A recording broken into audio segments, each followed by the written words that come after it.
You see, I have just one question for NBA teams after the 2024 NBA draft. Specifically, teams in the Eastern Conference that claim they want to, compete and be competitive. How did y'all let the Philadelphia 76ers land another Tyrese Maxey? Or at least somebody that could be developed into damn near being another Tyrese Maxey. And yes, I'm talking about their 16th pick, in which they took the selection of Duke's Jared McCain. We're talking about a guy that's liable to give your favorite player 20, then record a TikTok dancing to the player's favorite song in the locker room afterwards. Listen, if you're a Philly 76ers fan, I'm telling you right now, y'all damn near just got one of the biggest steals in the 2024 NBA draft. And that's because of not only what Jared McCain brings into the table, but also because of how he fits into the team and ways he could be valuable right now, which I definitely feel like is rare for a team like the 76ers going into the NBA draft.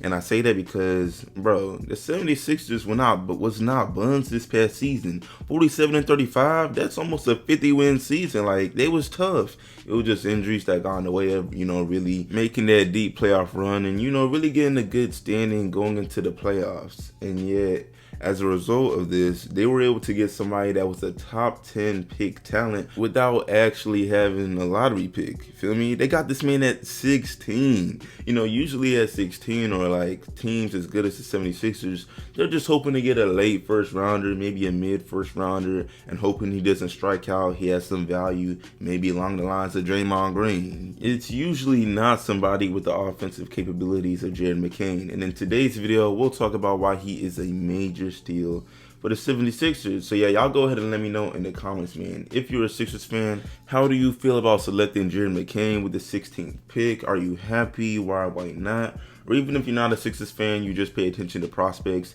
do you feel like I'm capping? Am I boosting? Or is Jared McCain really a steal?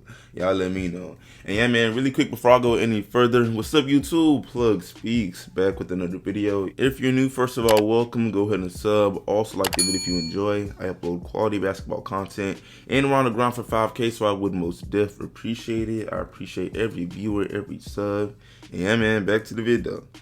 So yeah, bro, getting straight to it, the best way to describe this man, Jared McCain, at least when it comes to his position, is to call him a somewhat undersized combo guard or two guard. However, he does not play like it. You see, he's fresh off a season at Duke in which he played 36 games and was averaging 14 points, 5 rebounds, 2 assists, a steal, shooting 46% from the field and 41% from 3. Damn near attempting 6 threes a game. I'm telling y'all, the man has a burner. He's a sniper. And this is where a lot of his value comes from, you feel me? His offensive capabilities. And that's not even to say he plays no defense, because that's not the case either, but we'll get into that later. Yeah, this man Jared McCain, bro, he scores. In the past NCAA tournament, he had a performance in which he dropped 30 points and hit a record 8 threes for Duke.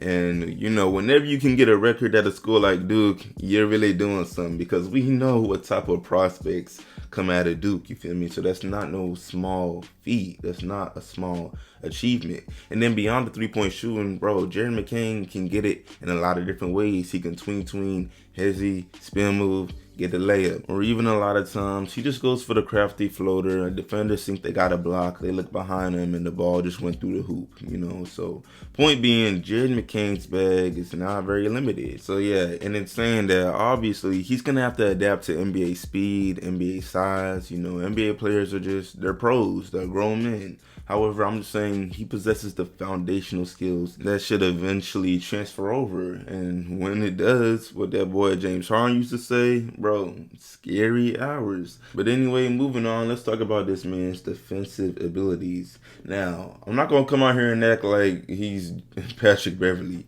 Jared McCain is not a lockdown, strap you up, and really make things super difficult for you defender. However, he has been described by scouts as a high effort defender, relentless, that fights through screens and is very present in the passing lane. You throw a dumb pass, he's snatching that. He getting all the cookies. So yeah, it may not be all that, but it's very rare you see players at his size that are really crazy defenders. I mean, at 6'2", with his offensive capabilities, that's all you can ask for. You know, it's not many Davion Mitchells, Patrick Beverleys, or to some extent Drew Holiday's out there. And then even Drew Holiday, he barely undersized for real, man, about 6'4". So yeah, that just goes to prove my point.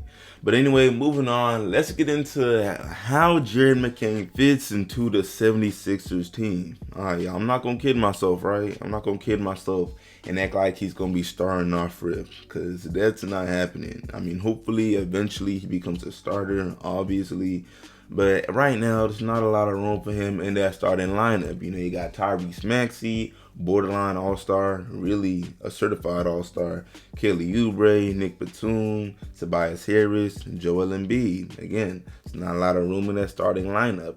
However, off the bench, we're talking about a weapon in the making. And that's why I said, literally as the video began, why y'all let the 76ers get another Tyrese Maxey? Because unless someone is just a casual and just started watching basketball this past season, I mean, you know, Tyrese Maxey was not always your super duper come off the screen, hand in the space, he pulling it regardless. He ain't always have that green light.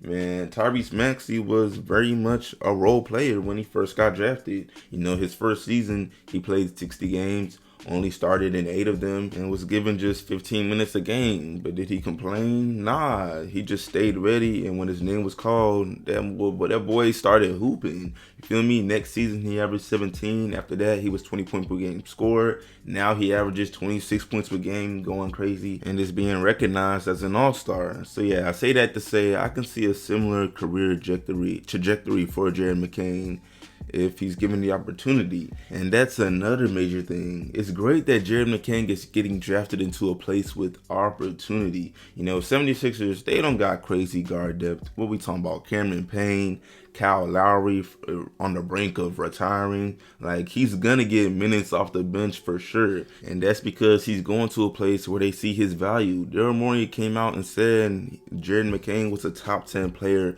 on the Sixers draft board, and that they even considered moving back, but the value on McCain was just too high, so they stuck with him.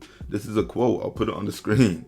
So yeah, I say that to say it's looking bright, man. It's looking good, and I appreciate it because I love when my favorite college prospects get drafted into good scenarios in which they can really succeed. I'm really hurting for Rob Dillingham right now. The Spurs got the audacity to pump fake, take him with the 8th pick, then trade him to a team that literally does not need him. He's probably not gonna get minutes for real on the damn Timberwolves. But that's a whole nother video. But yeah, man, with that being said, I'm fixing to wrap this video up. 76ers fans, be sure to let me know how y'all feeling in the comments. You know, Jared McCain's really passionate. They lost in the Elite 8 in the NCAA tournament. Bro was crying. This is the type of player you want on your team. But yeah, with that being said, I appreciate y'all watching, bro. Like the sub, share, sub if new, all of that. And y'all see y'all on the next one. And I'm out.